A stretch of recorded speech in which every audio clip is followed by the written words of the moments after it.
Training in a large academic medical center, gun-related injuries are a frequent emergency.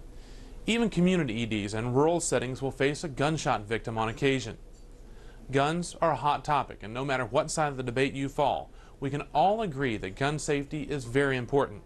If you choose to own guns or may have them around other homes or your home, you need to know the steps to keep yourself and family safe. It's a simple fact that many gun-related injuries are accidents, especially in small children. With that in mind, I visited Richmond, Kentucky to spend an afternoon with Travis Bowles of Tactical Carry Training. He put me through my paces and helped me walk through some of the important techniques and tools that will decrease the risks of firearms in and around the home.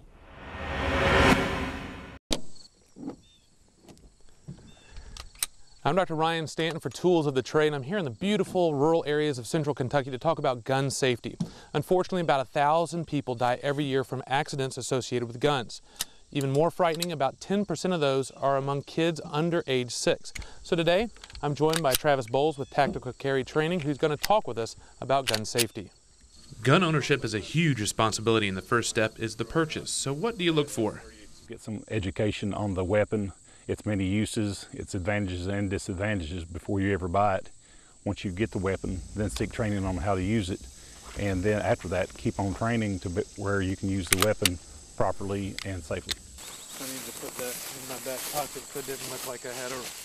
And with training, Bowles notes that it's not just the buyer that needs education. Regardless of the age, they need to be educated on the weapon, all the way down to the smallest children, and even adults need to be re-educated from time to time because some of their skills with firearm will diminish. The key to prevention is training in safety equipment. There are several options out there to protect your weapon in the home.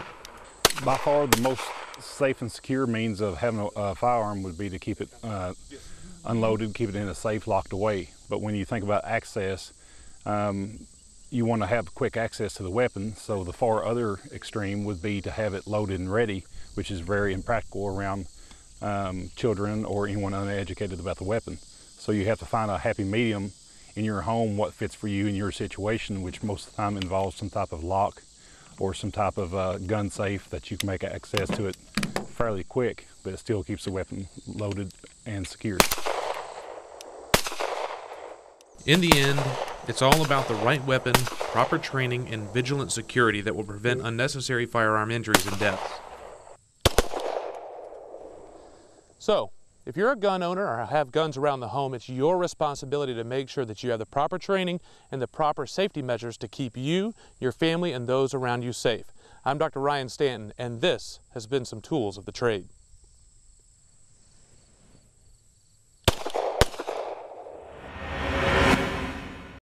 Gun ownership isn't for everyone, but if you are a gun owner or you're looking to buy one, Travis wants everyone to know that proper and recurrent training, as well as safety equipment, are the best ways to promote firearm safety in the home.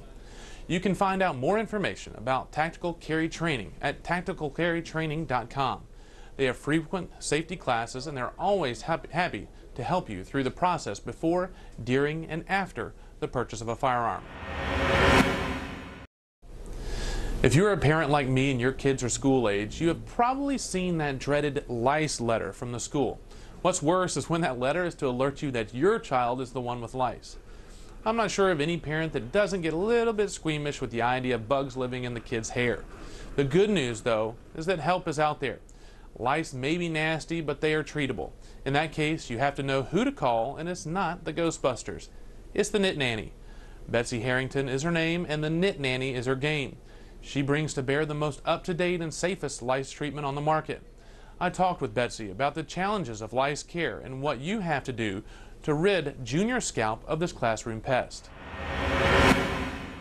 I'm Dr. Ryan Stanton for Tools of the Trade, and lice is an all too common affliction for young children throughout the United States. And today I want to talk about one of the solutions for nit infestations, and that's the Nit Nanny, Betsy Harrington. She spends her days traveling around central Kentucky assisting the masses with the eradication of head lice infestations. So, how common are head lice? There are approximately 6 to 12 million cases of head lice in children the ages of, I believe, 3 to 11 in the course of the year in the United States. First questions you may ask is, what are head lice? Head lice are just human parasites. They are just a parasite that affects human beings. They like to live on your close to your scalp. These cases are most commonly seen in children, but there can be cases in people of all ages. The highest risk are children of school age and their families. Basically, this is a social infestation associated with close contact with others. Girls are more at risk than boys, and finally, some good news for the bald out there: less hair means less risk. The key is detecting lice early. So what are the things you're looking for to detect lice? A lot of people think that they're looking for something white. They think they're looking for a little white nit, or they're looking for a little white bug, but in reality, you're looking for something that's brown. So the bug itself is rather brown, and the nit it's brown, which is really super hard to tell if you are looking at a child who has brown hair or darker colored hair.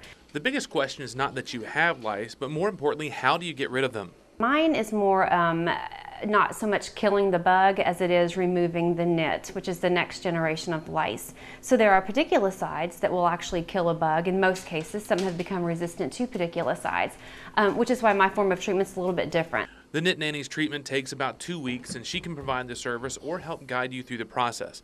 Betsy says that the initial treatment removes over 99% of the infestation, and the repeat treatment is basically to clean up the rest. Oftentimes, if one person has it, others will as well. And so if we take care of everybody at one time, it takes care of the issue immediately. So when you're faced the emergency of the day, when you get that letter from the school that says your child has a nit infestation, you may want to give the Nit Nanny a call and help resolve a pesky situation. I'm Dr. Ryan Stanton, and this has been some Tools of the Trade. If you haven't faced off against lice before, it may be best to get help from a professional. Even though lice are a relatively benign little bug that is treatable, getting rid of them isn't common sense. Without the proper tools and know-how, lice can be an ongoing and frustrating issue. You can get more information on the Nit Nanny at nitnanny.net. More at Stanton MD coming up right after this.